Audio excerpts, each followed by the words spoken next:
City Gym Constanța, cea mai nouă sală de fitness, cardio, spinning și aerobic din oraș, vă lansează o provocare. Dacă vreți să ajungeți într-o formă fizică excelentă, să vă tonifiați corpul ori să vă relaxați la masaj sau la cursuri de dans, atunci acceptați invitația antrenorilor City Gym.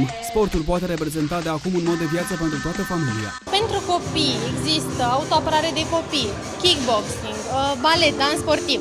Pentru adulți, cei care vor să slăbească, există Kango Jumps, aerobic, zumba, spinning, mai multe lucruri care le pot face la noi în sală, inclusiv fitness. City Gym Constanța vă invită și la Kango Jumps, cel mai nou și mai în vogă program de fitness aerobic, adorat de tot mai mulți adepți ai mișcării prin distracție.